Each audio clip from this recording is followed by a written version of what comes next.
successfully pull off a 3-1 comeback, capped off by that epic Game 7, a moment that will certainly never be forgotten. But back to one of our top stories of the day. The Detroit Pistons have dismissed coach Monty Williams, who leaves with 5 years and $65 million plus left on his deal. That news first reported by our senior insider Adrian Wojnarowski. In his first and only year in Detroit, the Pistons went a league worst 14-68. So there's now 3 head coaching vacancies in the NBA, with the Pistons joining 2023-24 playoff teams and the Cavs and, of course, the Lakers with current openings. In 2019, Monty Williams actually declined an offer to become the head coach for the Lakers. Instead, Frank Vogel took the job and won the title in 2020. So Ramona Shelburne now joining us here.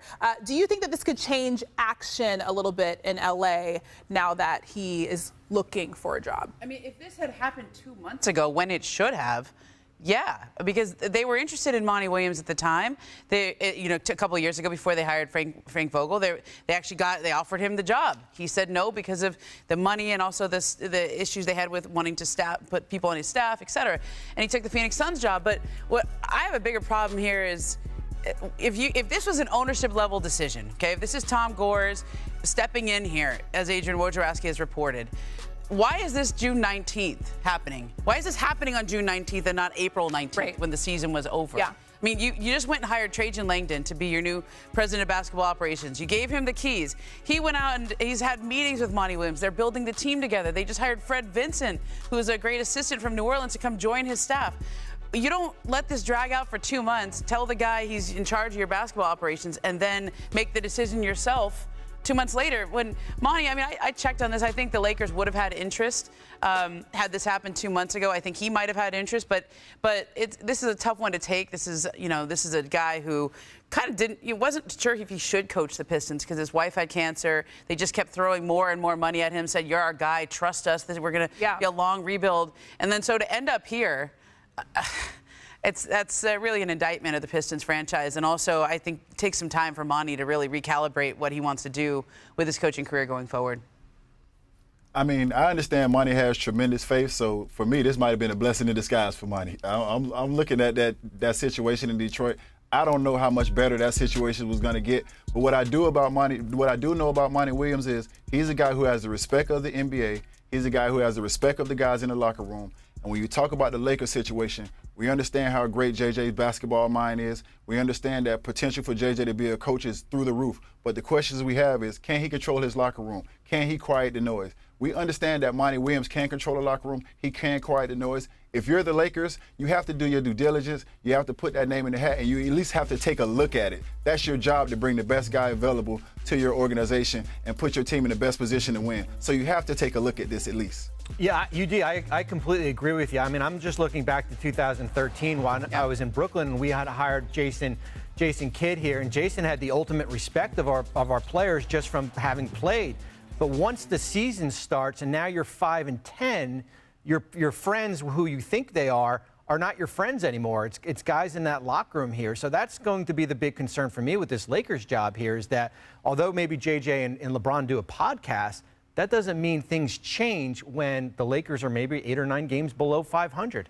Well, I had somebody in Lakerland say to me at the very beginning, right after they fired Darvin Ham, that they were looking for somebody who's experienced, who'd been on a championship level. Monty Williams obviously had the respect of Chris Paul and Devin Booker in Phoenix, went to the finals just a few years ago. He would have been as somebody they considered right at the beginning of this search. And the question is now, are they too far down the road with their interview process? Do they take a pause with the draft coming up next week? And is Monty Williams in a headspace where he wants to even think about coaching again after 2 months of hanging out there and the experience he had in Detroit? So this is throwing a wrench into everyone's plans, but they don't have a coach yet, and neither do the Cleveland Cavaliers. And Monty Williams will be much more affordable for anybody who wants to hire him because of all the money he's still owed in Detroit. Yeah, for sure. And it was just a week ago that Dan Hurley said that he wasn't going to take the job out there in LA. Bobby, when it comes to the head coaching position, is that the biggest question that this team has this offseason? I think the biggest question is what happens with D'Angelo Russell. I think he's got a player option. He can opt into his contract, and then, or he could become a free agent. And if he becomes a free agent, he's got a deal somewhere, either with the Lakers, maybe at a little bit of less money. Because what happens with Russell is that determines their flexibility as far as where they can go out and maybe make a trade, where they can go out and maybe add a free agent. Max Christie is one of their young players that they want to re-sign. He opts into this $19 million player option. LeBron signs at $50 million. We're putting the Lakers now in this apron area as far as the inability to go out and add outside of their own players. Yeah, that makes sense. Certainly a lot of things to figure out there in Los Angeles. But, you know, the offseason is rolling. A lot of things have been happening. Since it's officially started, the Celtics have officially surpassed the Lakers in all-time titles, UD. You played 20 years in the 2000s. Which is a long career, by the way. So let's do a little list, shall we? Let's call it Haslam's hierarchy of the most dominant franchises since 2000. Who do we have at number 5? First thing first, here at Haslam hierarchy, we only care about rings and things. We don't care about nothing else. So you can't argue my list because trophies speak for themselves, and that's what we're gonna stick it with. So at number 5, we have the Boston Celtics. 2 rings. Yep. Yes, I understand they're the hot team right now. They're very talked about. I understand we're saying dynasty, we're saying run it back. They have the structure. They have 2 superstars that are coming into their prime right now. They have great role players. They have a coach that they're excited about and they believe in, but it's still just 2 rings since 2000. So at number 5, we have the Boston Celtics. At number 4, we have my Miami Heat. Since 2000, no team has played more total basketball games than the Miami Heat, except for the Dallas Mavericks. And they just went to the finals this year, so they just surpassed the Miami Heat. First championship in 2005.